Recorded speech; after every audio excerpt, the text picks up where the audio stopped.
How's it going, Reef Keepers? Hope your week is going well. I figured I would just let you take a look at the tank before the full spectrum lighting kicks on here, or full intensity rather, and talk at you a little bit about things that are nagging me, and specifically kind of expand on a conversation that I had on one of my previous State of the Hobby videos with one of my subscribers, who I really appreciate. Had great conversations with him, and he likes to keep me honest on my videos like this, and present just a different view. He has a different take on things and a different set of priorities and stuff like that. And I kind of want to respond to a few people who also, I don't think it's that they're worried about me or anything, but they kind of expressed a little bit of dismay. And we're like, hey, don't worry about, things like, pricing in the hobby, monopolistic behavior in the hobby, things that have happened to bring us to the point where we're at in the reef keeping industry in America in this hobby. Just have this, beautiful thing that is reef keeping, that is this passion in your life, and just let it be a pure thing. Don't let basically the world and all these outside forces bother you so much. Just keep your head down and enjoy what you're doing. And I so appreciate the sentiment behind that. I want to assure you, to those subscribers of mine, but it is not really in my nature, like who I am, that I can just not care about that kind of stuff. And I don't know if that comes from years of, I guess I've always kind of just, cared about how people are impacted by things. I'm sure some of it comes from seeing, younger people impacted by things as a teacher. It just is a thing that is, it's always been there, but it's grown in me. And it's not that I'm like radicalized or anything like that. And I go out there marching in the streets and caring about every single thing. It's not to that extent. I just don't have it in me to put that kind of stuff out of my mind and just say, you know what, I'm just gonna have this just for me, and I'm not gonna care about that. I just can't do it. So I apologize. It's just kind of like who I am. But I wanted to kind of expand on a conversation that I had with the fella I mentioned earlier, and specifically talk about like monopolistic behavior in the reef keeping industry in America, and also discuss like map pricing and stuff like that. Been thinking a lot about that lately. So essentially, I kind of wanted to talk about it because I've been thinking about it the last couple of days, due to Aperture picking up yet another exclusive distribution deal, exclusive distribution contract with, and I'm probably going to mispronounce the name.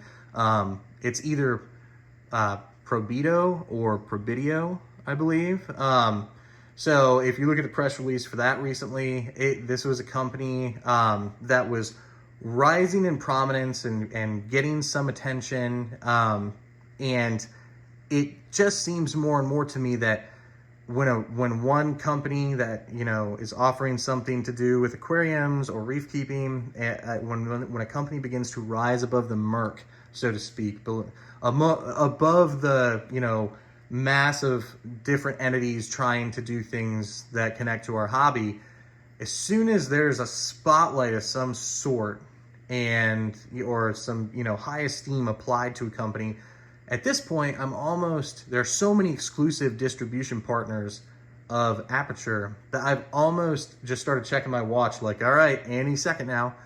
And I kind of felt like that. And I don't know all the details, so I'm not gonna claim I know all these details about it. But I really started noticing it with Reef Factory, actually. And I think Reef Factory products look so cool, and I'm so curious about them. I follow Reef Dork on YouTube really closely. I love his content. He uses plenty of Reef Factory stuff.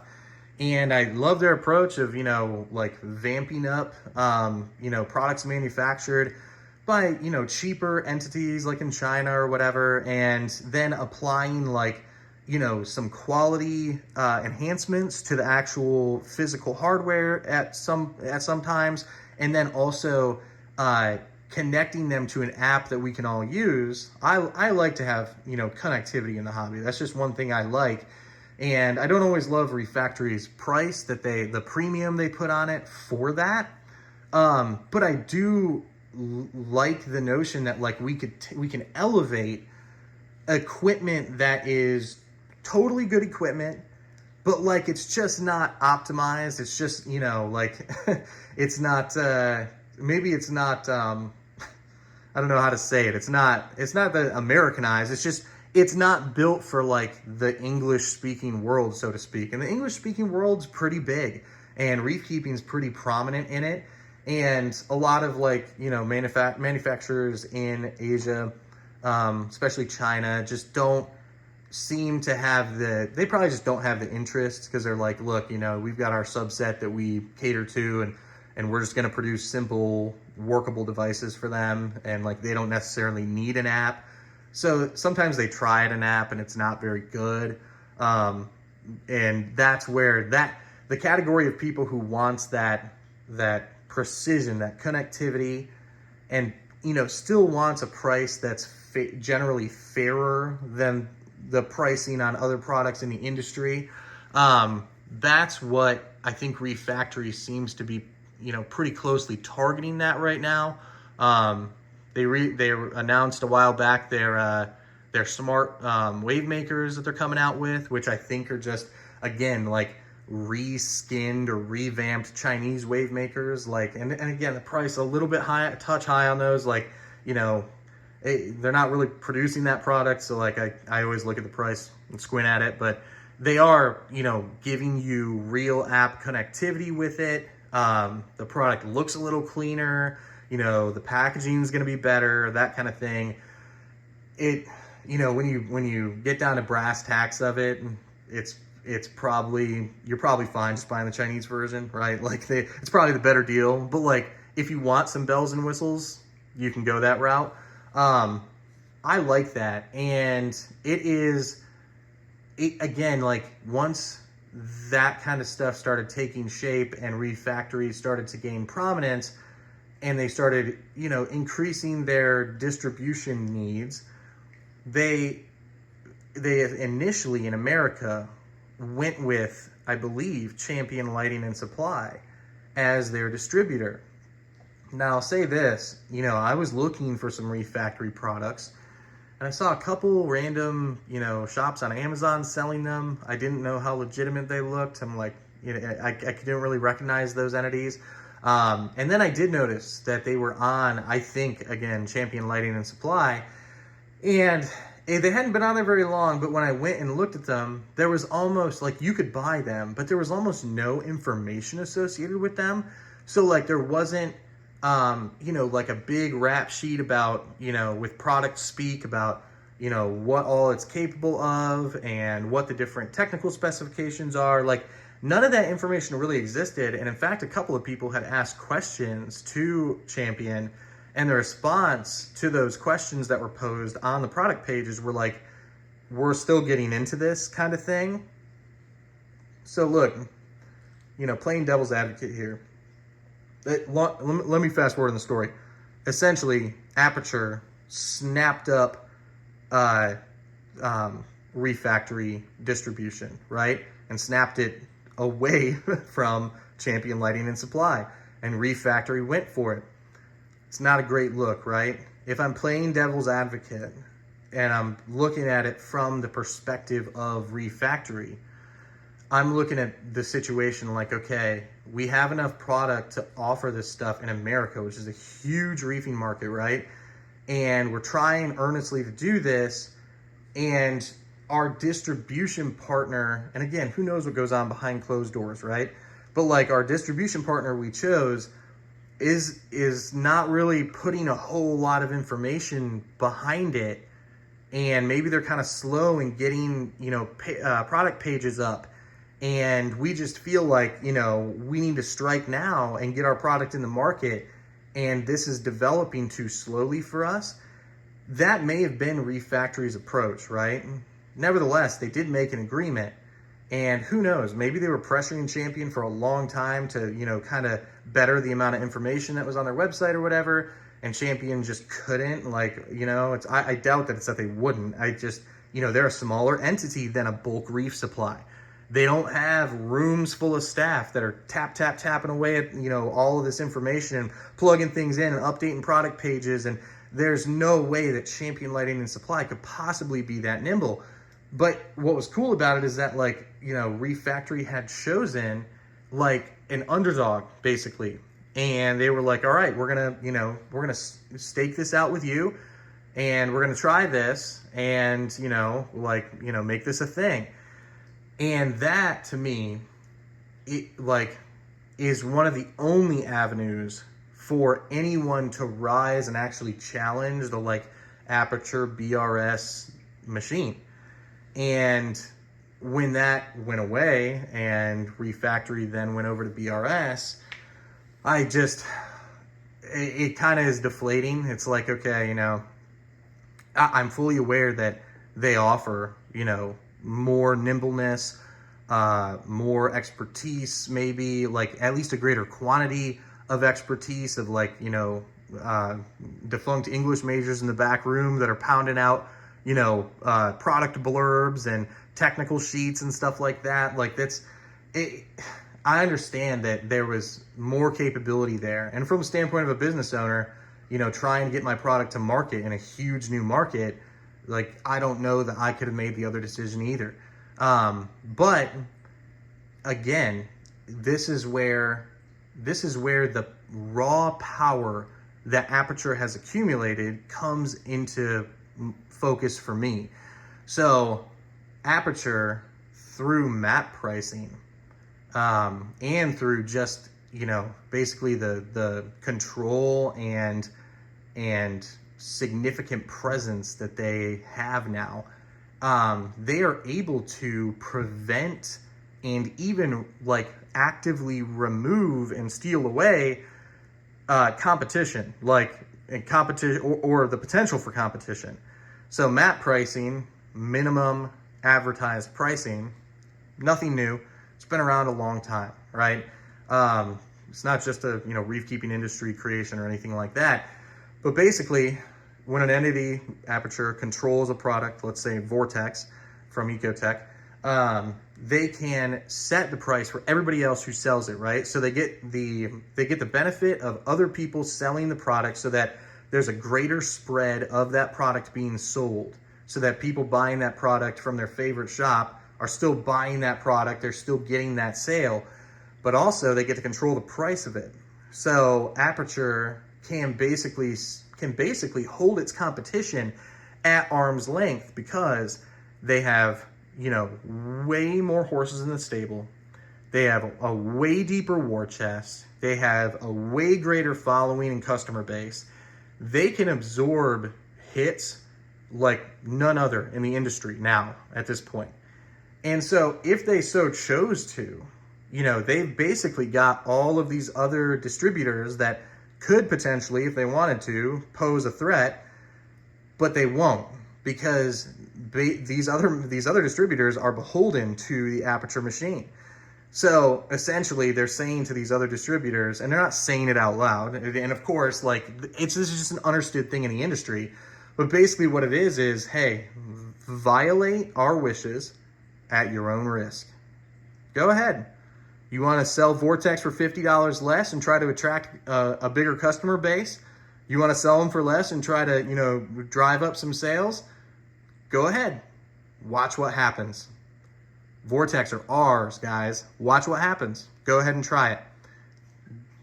Spoiler, the other entities in this hobby never try it, because they are smaller entities who have a profit margin and a revenue stream that is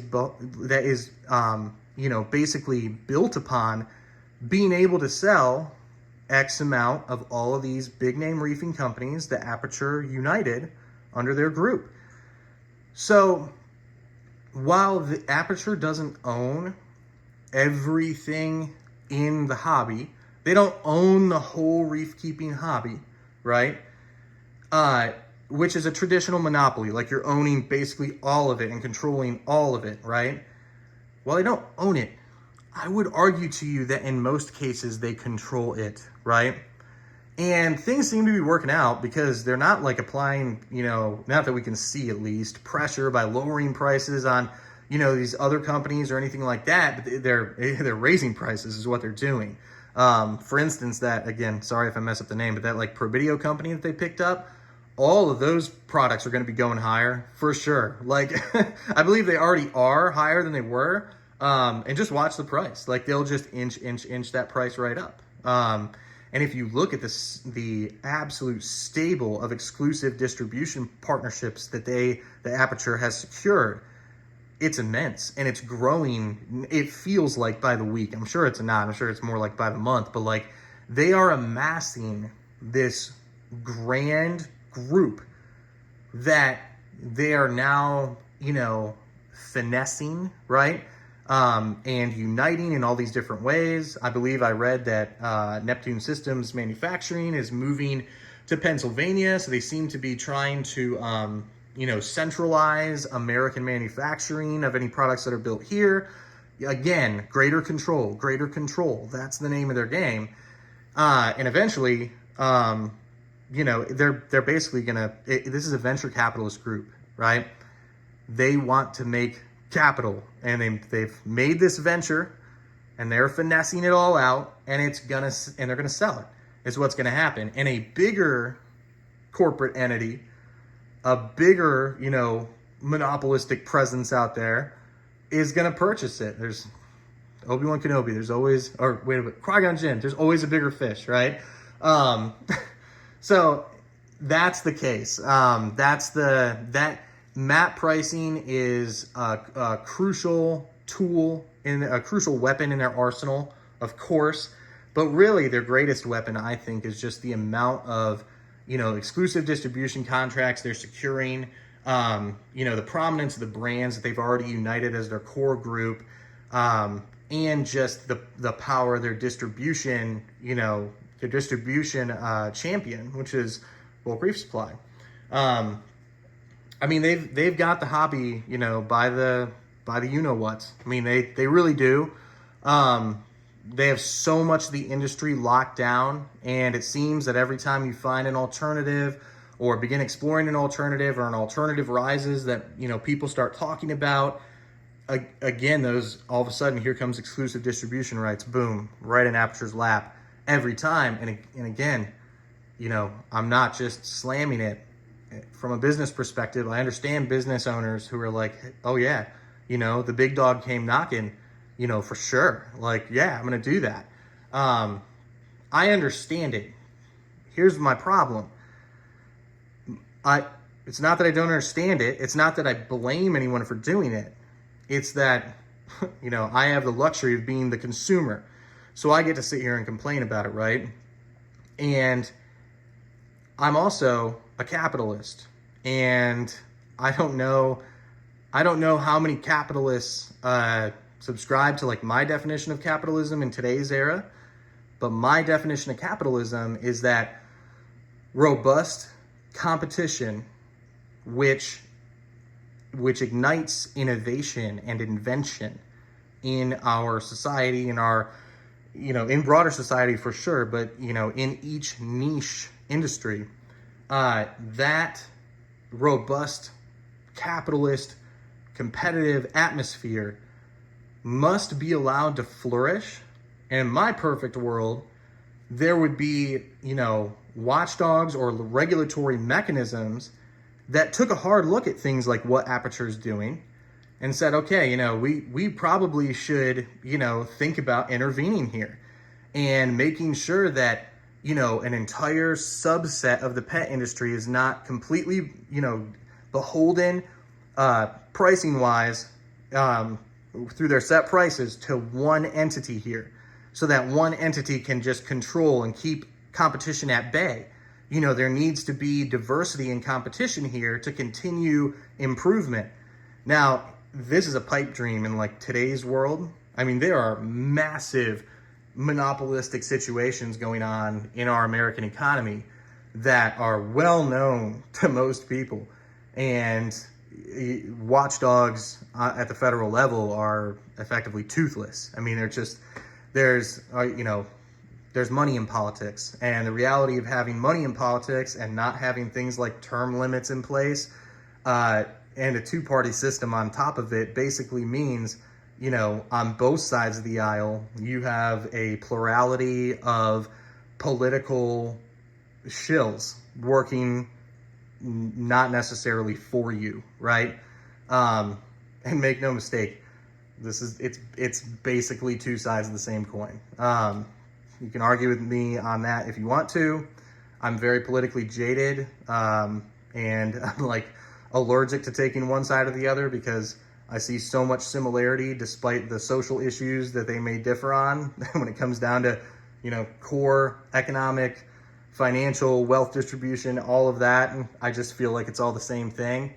But as a capitalist who believes that capitalism is going to yield the best innovation, the best invention, has the potential to yield the most wealth and, lift, as far as any system we've seen thus far, lift the most number of people up if it's done right. And there's not massive monopolistic situations that are allowed to flourish. It's frustrating for me. I look at it and I just think, I really wish that the real engines of our economy could be fully ignited. And there's a situation like what's going on with Aperture. You'd be probably hard pressed to find a federal regulator who even knows that's going on, right? This is big in our world. It's big in our lives.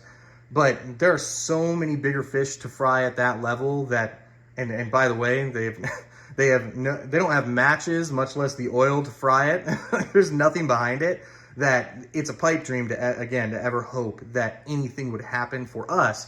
So therefore, the only chance that we consumers in the reef keeping hobby really have at challenging this behemoth that has been built by Aperture is to seek out competition. And again, we live in a capitalist society, and it always makes us feel good to seek out that competition and discover and spread the word on all these other, entities that are doing close to the same thing or an alternative version of the same thing as these companies that are owned in the Aperture umbrella. But the problem is once those companies begin to rise in prominence, I mean, the people Aperture have working are not asleep at the wheel. They are watching. They're watching all of it. They're watching social media. They understand, we need to select the exclusive distribution targets that we want, and we need to get them now and continue building this package and finessing this package so that we can sell it for the highest dollar. And they're aggressive. They are aggressively pursuing this, right? My subscriber, who I have those great conversations with, he questioned for a minute, are you just going against BRS? I know you don't like them or whatever. And it's not BRS, right? It's not Aperture. It's not, I don't know any of those people, right? It's all just people at the end of the day. I don't know any of those people. I'm sure they're not, petting a cat in a dark room, cackling to themselves about how they're going to take over the world. I'm sure it's not happening. They just want money, right? And people work there. It's a bunch of people. And I don't hate any one of these companies. I especially want to hate this company. It's not like that. I told this subscriber, if this was saltwateraquarium.com that Aperture had chosen as their, golden child of distribution, when they united all these groups and they left BRS out in the cold, I would feel the same way about saltwateraquarium.com. I'd feel the same way about Champion. I would feel the same way about any entity that is raising prices on people, locking out healthy, robust capitalist competition, basically primping itself up to be sold to the highest bidder. And that's their end goal. And they've lost, some sight of their initial goal before that purchase, which was, you know, delivering a unique service to the hobby, or just a good service to the hobby. Forget unique, right? Bulk Reef Supply was unique with the amount of research they did, but even just a good service is worthwhile, right? Just good service. And again, I'm not saying that good service is dead over there.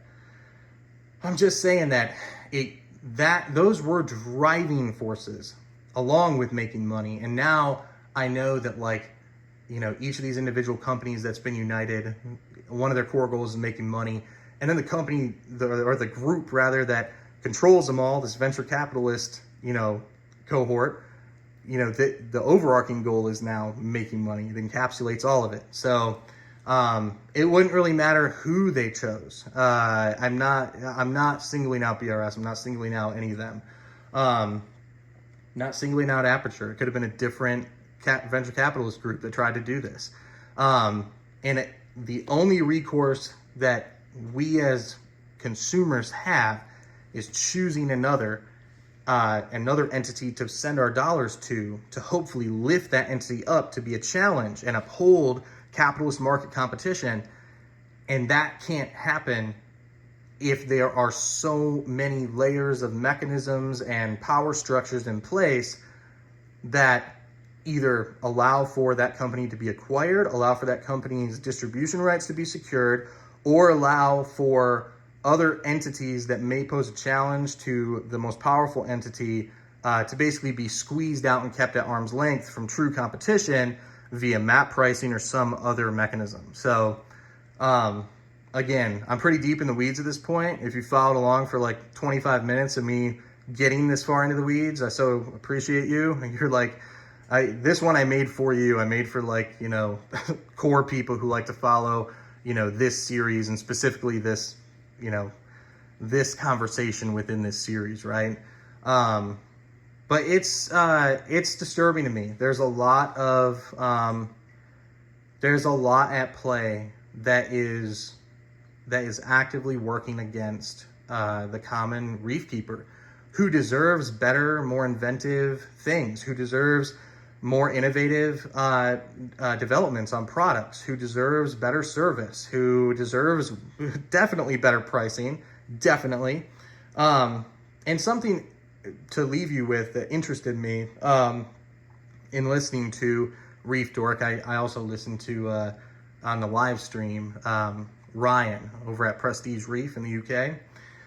And Ryan said something interesting that was just part of their conversation, but he said at one point in the live stream, 2018 was the year for reef keeping. That was the year. That's when the coolest stuff came out, and all these grand innovations and all these new products and these inventive things. It was the most creative. Every, you know, convention to do with the hobby, it was just like, you know, everywhere you looked, it was like they had just come up with something new that was going to make our lives better and our hobby better. And what's happened since? You know, like he was just kind of at a loss. Like, are we going to get back to that soon, you think? Like, are we going to stop just kind of creating iterative things, or just raising the price on the same stuff, or reducing feature sets, or like, what are we going to do here? And I think that there's a definite, I'm not saying, I mean, of course, a little thing called COVID happened in there that really caught the world by surprise and didn't help anything, and certainly probably slowed innovation temporarily, right? But then the hobby boomed due to all of us being in our houses all the time. We sent so much money into these companies that you would think that, like, that would have kicked off a wave of R&D, right? A wave of investment in R&D that produced, you know, an even better generation of products that really, I mean, that's 2018 was a while ago. I mean, that's 6 years. I mean, by now we should be reaping the benefits of that. But the other thing that happened in there was that a lot of the drivers of, you know, innovation and invention in the hobby, of, you know, competition in the hobby, were all brought into the same umbrella by Aperture. And then if they, you know, weren't outright brought into that core group, they were then picked off for exclusive distribution rights. And that comes with its own, you know, whole set of threads that you're tied to. And I just think it's pretty irrefutable that, you know, significant innovation and invention in this hobby, at least in the American reef keeping market, and probably at the market at large, have stagnated. And I think that it's due in no small part to the influence of aperture. So anyway, I've talked long enough. I've rambled and meandered long enough. Thank you for listening. I really appreciate it. I hope you guys have a great rest of your week, a great weekend. Again, I love doing this. I love talking and thinking about this stuff. I love, you know, discussing it with you. Please tell me what you think. Again, the opinions are all mine. You know, I hope it doesn't come across that I'm like, you know, targeting and viciously attacking anyone. I'm not. I'm really trying to look at the whole holistic situation and go down every meandering tributary of it and try to make sense of it and kind of break it down for people. And I don't claim to know everything about it. I'm not some authority on it, right? I'm not a deep study on it, but I care about it, and I care about like the big picture of it. And I just care about, you know, people and people doing what they love. And when there's things that are working against, you know, this hobby that I love and the group of people who drives this hobby, many of whom I hold in high esteem and great regard, and works against, you know, just newcomers to the hobby in general who are, you know, walking in, you know, eyes wide shut and being had. It bothers me, and I want to talk about it. So, all right, guys, have a good one. Thanks so much.